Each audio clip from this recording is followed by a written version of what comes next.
Welcome to Sky Coaching Classes. आज हम करेंगे chapter number 2, introduction to linear polynomials की एक्सरसाइज 2.3। इसी एक्सरसाइज 2.1 और 2.2 पहले कंप्लीट हो चुकी है। ठीक है, तो चलिए फटाफट से इसको स्टार्ट करते हैं। सो क्वेश्चन नंबर 1 हमारे सामने है।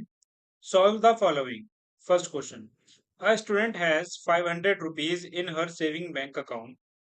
She gets 150 every month as pocket money. आपके सामने एक स्टूडेंट दिखाई दे रही है, ये बच्ची। ठीक है, इसके जो बैंक अकाउंट है उस बैंक अकाउंट के अंदर आपको 500 रुपीज है इसके बैंक अकाउंट में, यानी जो 500 रुपए हैं वो पहले से ही डिपॉजिट है, पहले से ही जमा है। She get 150 every month as pocket money, और हर महीने यानी हर मंथ इसको 150 रुपीज दिए जाते हैं इसके पेरेंट्स के द्वारा as pocket money. How much money will she have at the end of every month. हमको ये बताना है कि हर महीने के लास्ट में इसके पास कितना पैसा बचेगा।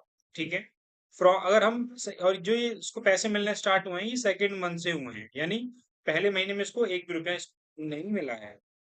ठीक है, find a linear expression to represent the amount she will have in the nth month, और एक लीनियर एक्सप्रेशन बनानी है कि उसको nth महीने में कितने पैसे होंगे उसके पास। तो चलिए इसको फटाफट से करते हैं।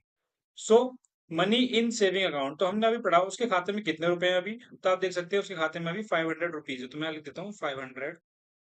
ठीक है, रुपीज। और मंथली पॉकेट उसकी कितनी है, पॉकेट मनी वो है आपकी 150। यहाँ लिखते हैं रुपीज 150 जो है उसको मंथली मिलते हैं। ठीक है, अब शुरू करते हैं इसके हम एक्सप्रेशन बनाने के लिए। So at the end of first month, पहले महीने में उसके पास कितने रुपए होंगे। तो पहले महीने में आपको पता है जो उसकी पॉकेट मनी है वो दूसरे महीने से स्टार्ट हुई है। तो पहले महीने में उसके पास केवल 500 रुपीज होंगे जो उसके बैंक में पहले से ही डिपॉजिट हैं। तो एट द फर्स्ट मंथ उसके पास ओनली 500 रुपीज होंगे। ठीक है, तो इसका जो टोटल है, हमें टोटल भी लिखते चलना है कि टोटल कितने पैसे बन रहे हैं। तो सही से लिखते हैं। सो टोटल उसके पास 500 रुपीज ही है। ठीक है, बात करते हैं दूसरे महीने की। दूसरे महीने में उसको उसके पास पहले से 500 रुपए हैं बैंक के अंदर, और साथ में अब उसे पॉकेट मनी भी मिल चुकी है जो कि एक कितनी है 150। और अगर बात करें टोटल की तो कितने रुपए हो चुके हैं उसके पास अब 650 रुपीज हो चुके हैं। थर्ड मंथ की बात करते हैं, तो 500 रुपीज पहले से ही है उसके पास। ठीक है जी, और 150 रुपीज अब उसे दो बार मिल चुके हैं। दो बार क्यों, एक तो पिछले महीने के और एक तो इस महीने के। ठीक है, पिछले महीने में भी 150 मिले थे यहाँ पे, और इस महीने भी 150 मिले हैं, तो टोटल तो मतलब टोटल उसे दो बार 150 रुपीज मिल चुके हैं। तो 150 को अगर आप 2 से मल्टीप्लाई करेंगे तो 300 आएगा, और 500 और 300 कितने होते हैं 800। तो उसके पास अब टोटल कितने रुपीज हैं 800। चौथे महीने की अगर बात करें, 500 रुपये उसके पास पहले से ही है। ठीक है, 150 रुपीज उसे हर महीने मिलते हैं, और ये उसका तीसरा महीना है। ठीक है, सो 150 को 3 से मल्टीप्लाई करेंगे 450, और 450 और 500 हो जाता है आपका 950, 950 रुपीज। तो उसके पास ये टोटल रुपीज है कितने महीने में, चौथे महीने में। तो अब क्या करेंगे, हम निकालेंगे कि उसके पास nth महीने में कितने रुपीज होंगे। सबसे पहले मैं आपको एक पैटर्न दिखाना चाहता हूँ, सबसे पहले उसे समझिए। आप देखिए, यहाँ पहला महीना है और उसके पास कितने रुपीज है 500 रुपीज। ठीक है, तो मैं यहाँ पे ये भी चीज लिख सकता हूँ कि 150 इंटू जीरो। क्यों, देखिए 150 को जब मैं जीरो से मल्टीप्लाई करूंगा मेरा आंसर जीरो ही आएगा, और 500 और जीरो इन दोनों को ऐड करके 500 ही आएगा। यानी बेसिकली मैं एक एक्सप्रेशन बनाने की कोशिश कर रहा हूँ, एक पैटर्न बनाने की। तो जब आप देख सकते हैं पहला महीना था तो जीरो से मल्टीप्लाई हुआ। अब बात करते हैं दूसरे महीने की, तो मैं यहाँ पे ये भी लिख सकता हूँ 150 मल्टीप्लाई 1, क्योंकि 150 को 1 से मल्टीप्लाई करूंगा 150 आएगा, और 500 और 150 650 हो जाएगा। मैं ऐसा क्यों कर रहा हूँ, ताकि एक पैटर्न बनाया जा सके। कैसा पैटर्न अभी मैं समझाऊंगा। अब देखिए यहाँ थर्ड महीना, जब यहाँ पे तीसरा महीना है तो मल्टीप्लीकेशन 2 से हो रही है। यहाँ चौथा महीना तो मल्टीप्लीकेशन 3 से हो रही है। तो आपने एक पैटर्न को यहाँ पे फॉलो करा होगा कि एक कम है इनके अंदर। एक कम कैसे, 1 तो एक कम करके 0, 2 तो उसमें से 1 माइनस करके 1, 3 तो यहाँ पे एक कम है 2, और यहाँ पे 4 तो 4 में से एक कम 3। तो यहाँ पे जो पैटर्न फॉलो हो रहा है वो क्या हो रहा है, -1 का पैटर्न चल रहा है। ठीक है, अगर मैंने फोर्थ महीने की बात करी तो मैंने यहाँ पे 3 लिखा। वैसे अगर मैं फिफ्थ महीने की बात करता हूँ, ठीक है, तो मुझे यहाँ पे 4 से मल्टीप्लाई करना पड़ेगा, यानी एक कम से। तो वैसे ही अगर मैं n की बात करूंगा यानी n महीने की, तो मुझे किससे मल्टीप्लाई करना पड़ेगा, सही बात है n-1 से। ठीक है, तो बनाते हैं अपनी अपनी लीनियर एक्सप्रेशन। तो eight the end of n month, अगर हम बात करें n मंथ की, सो 500 रुपीज उसके पास पहले से ही है। प्लस उसे 150 मिलते हैं। और ये कौन सा महीना है? जैसे आप ऊपर देखिए, यहाँ पे चौथा महीना था, तो एक चार में से एक माइनस करके तीन से मैंने मल्टीप्लाई कर दिया। तो वही चीज मैं यहाँ करूंगा। ये कौन सा मंथ है? एन। तो एन में से यहाँ मल्टीप्लाई का निशान लगा के n-1 लिख दूंगा। ठीक है, तो ये मेरी ये जो बनी है, मेरी क्या बनी है? ये एक लीनियर एक्सप्रेशन बनी है। ठीक है, so amount she will have in the end of n month. तो n मंथ के आखिर में कितने पैसे उसके पास होंगे? तो वो होंगे 500 प्लस 150 इंटू n-1। ठीक है, ये जो है एक लीनियर एक्सप्रेशन है। अब बहुत से बच्चे सोचेंगे कि इसका क्या यूज है, तो बताता हूं मैं। क्वेश्चन को थोड़ा सा एक्सटेंड भी किया जा सकता था। अगर क्वेश्चन बोल देता कि बताइए कि 11वें महीने में इस बच्चे के पास कितने पैसे होंगे, 11 मंथ। ठीक है, मैं लिख लेता हूँ 11वें महीने में। तो उस इस एक्सप्रेशन से हम निकाल सकते हैं। कैसे निकालेंगे? देखिए, 500 लिखेंगे, प्लस का निशान लगाएंगे, यहाँ पे 150। ठीक है, और यहाँ पे n-1। तो आप देख सकते हैं n की जगह पे जो हमको दिया गया है नंबर ऑफ मंथ, वो है 11। तो यहाँ मैं लिखूंगा 11, मल्टीप्लाई का साइन लगा के 11। और आपको पता है फॉर्मूले में n-1 है, तो 11-1। ठीक है जी, फिर 500 as it is, plus 150 as it is, multiply 11 में से 1 गया, कितना बचा? 10। 500 एज इट इज, प्लस फिर इसको उससे मल्टीप्लाई कर दीजिए, कितना आ जाएगा? 1500। कितना आया? 1500। 1500 और 500 को जोड़ दीजिए, कितना आ जाएगा? ये हो जाएगा 2000। ठीक है, सो 11वें महीने के आखिर में इसके लड़के के पास 2000 रुपए होंगे। ठीक है, तो क्वेश्चन तो वैसे सिर्फ यहीं तक है, लास्ट यहाँ पे आपको खत्म कर देना है। ये एक्स्ट्रा मैंने आपको समझाया है कि जो हमने लीनियर एक्सप्रेशन बनाई है उसे हम किस तरह यूज कर सकते हैं। ठीक है, चलते हैं क्वेश्चन नंबर 2 की तरफ। Question number 2, a rally start with 120 members. ठीक है, एक रैली आपके सामने दिखाई दे रहा होगा, यहाँ पे एक रैली निकल रही है। और इसमें टोटल कितने मेंबर्स है? इसमें है 120 members. Each hour 9 members drop out of this group. Each hour यानी हर घंटे 9 लोग, यानी 9 मेंबर इस रैली में से गायब हो जाते हैं, यानी बेसिकली यहाँ से हट जाते हैं, घर चले जाते हैं। How many members will remain after 1, 2, 3 और डैश डैश डैश आवर। हमें ये पता करना है 1 घंटे बाद, 2 घंटे बाद, 3 घंटे बाद, तो ऐसे लगातार कितने लोग इस रैली में बचेंगे, हर घंटे का हमें हिसाब देना है। ठीक है, और इसी में जैसे पीछे हमने एक लीनियर एक्सप्रेशन बनाई थी, इसमें भी हमको एक लीनियर एक्सप्रेशन बनानी है, वो भी किसके लिए? nth आवर के लिए। पीछे जो हमने लीनियर एक्सप्रेशन बनाई थी, वो बनाई थी हमने nth मंथ के लिए, और अब जो बना रहे हैं वो है nth आवर के लिए। ठीक है, तो चलिए करते हैं फटाफट से। तो सबसे पहले लिखेंगे हम यहाँ पे total member in rally. Rally में कितने मेंबर्स हैं? वो लिख देंगे यहाँ पे 120 मेंबर्स। ठीक है, टोटल 120 मेंबर्स हैं इस समय रैली में। ठीक है, member drop out each hour. हर घंटे कितने मेंबर्स गायब हो रहे हैं? तो 9 मेंबर्स हर घंटे गायब हो रहे हैं। अब शुरू करते हैं हम इसकी linear expression banana. So at the end of first hour, पहले घंटे में कितने लोग बचेंगे? बेसिकली टोटल हमें ये लिखना है। तो बचेंगे क्या? हमको टोटल मेंबर में से जितने लोग गए हैं उसे माइनस कर देंगे। तो टोटल मेंबर कितने हैं? 120। और कितने लोग गायब हुए हैं? 9 लोग। ठीक है, तो 120 में से 9 जाएंगे, कितना बचेगा? 111। तो इतने लोग 1 घंटे के बाद बचेंगे। ठीक है, at the end of 2 hour, दूसरे घंटे की बात करते हैं। टोटल लोग कितने हैं? 120। पिछले घंटे में भी 9 लोग गायब हो चुके हैं, और इस घंटे में भी 9 लोग गायब हो चुके हैं, तो 9 और 9 18।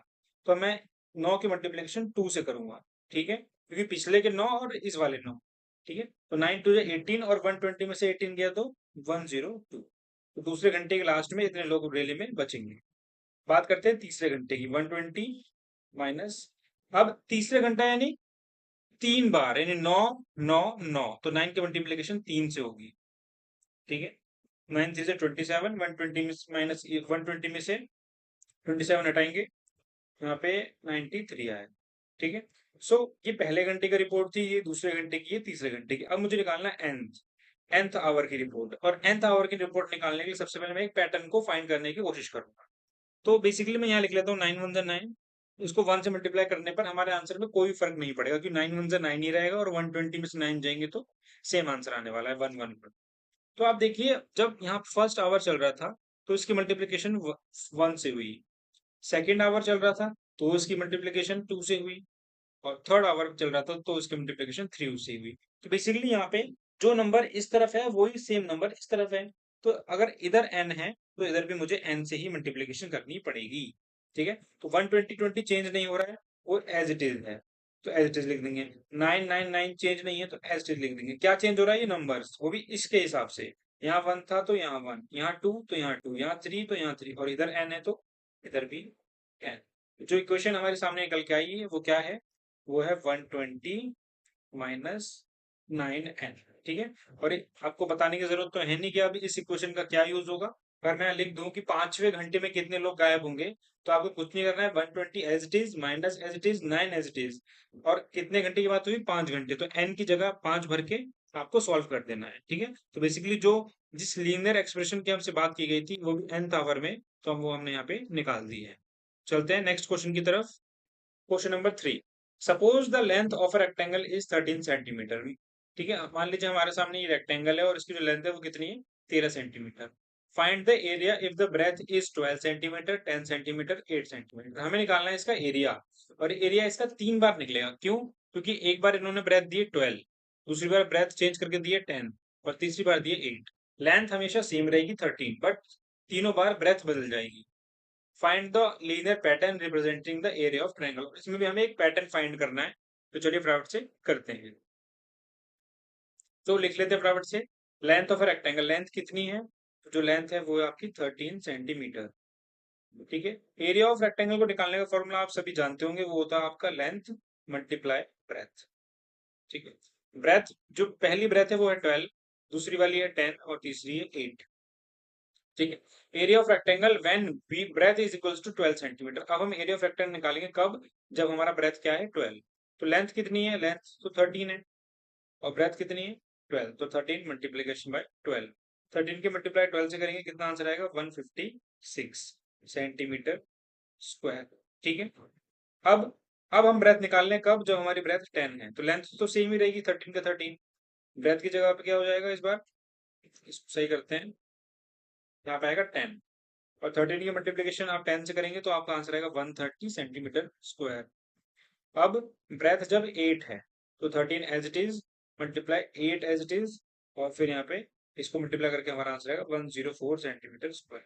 ठीक है, तो हमें क्या पैटर्न फाइंड हो रहा है इसके अंदर, क्या पैटर्न हमको पता चलता है? तो आप ध्यान से देखिए, 13 सब में सेम है, बस चेंज हो रहा है तो क्या हो रहा है? ब्रेथ चेंज हो रही है। ठीक है, तो हम इसके अंदर क्या पैटर्न बना सकते हैं? जो पैटर्न बनेगा वो हमारा वो ही होगा, वो होगा 13 मल्टीप्लाई बी, जिसे हम लिख सकते हैं 13 बी। ठीक है जी, ये बीच में गैप नहीं रखेंगे, थोड़ा सा पास लिखते हैं ताकि पता चले कि यहाँ मल्टीप्लिकेशन का रूल यूज हो रहा है। 13 बी क्यों? क्योंकि 13 तो एक पूरा पूरा सेम है, तो 13 को चेंज करने की जरूरत नहीं। बार बार जो चेंज हो रहा है वो क्या चीज है? वो है आपका ब्रेथ। इस वजह से हमने यहाँ पे फॉर्मूला जो हमारा बना 13। ठीक है, सो लीनियर पैटर्न पूछा था हमने आपको, वो भी हमने बता दिया है। चलते हैं नेक्स्ट क्वेश्चन की तरफ। Question number 4, suppose the length of rectangular box is 7 centimetre. मान लीजिए आपके सामने एक रेक्टेंगुलर बॉक्स है, और इसकी जो लेंथ है यहाँ से लेकर और यहाँ तक की जो लेंथ है, लंबाई है, वो आपको दे रखी है 7 सेंटीमीटर। ठीक है जी, एंड ब्रेथ इज 11 सेंटीमीटर, और जो उसकी ब्रेथ है वो कितनी है? 11 सेंटीमीटर। तो ब्रेथ कौन सी होती है मैं आपको बता देता हूँ। ये वाला जो हिस्सा है ना, ये आपका ब्रेथ है। मैं एरो डाल के लिख लेता हूँ यहाँ पे, ये आपका ब्रेथ है, और कितना दे रखा है? 11 सेंटीमीटर। कह रहा है find the volume if the height is 5 centimetre, 9 centimetre and 13 centimetre. हमसे कहा जा रहा है कि वॉल्यूम निकालिए अगर इसकी हाइट है 5 सेंटीमीटर, 9 सेंटीमीटर और 13 सेंटीमीटर। तो हाइट जो होती है आपकी ये वाली होती है, यानी यहाँ से लेकर ये जो पूरी जा रही है ना जमीन से, इसकी ऊंचाई, ये आपकी हाइट है।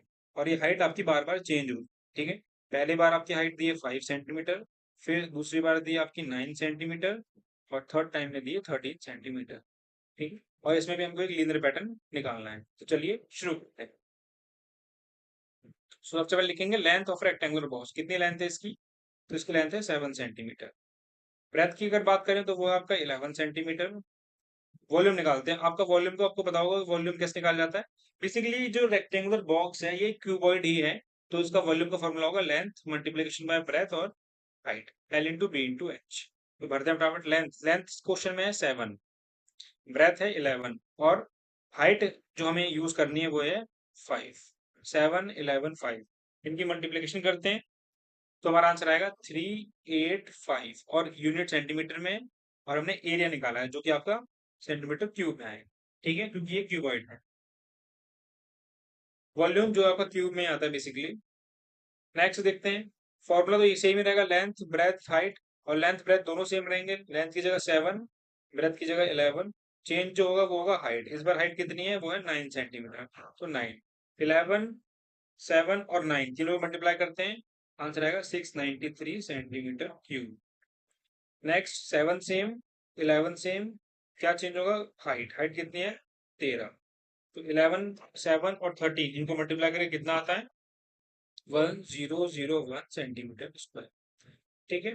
अब इसके अंदर आपको क्या पैटर्न दिख रहा है, तो देखिए 7 और 11 तो तीनों में सेम है।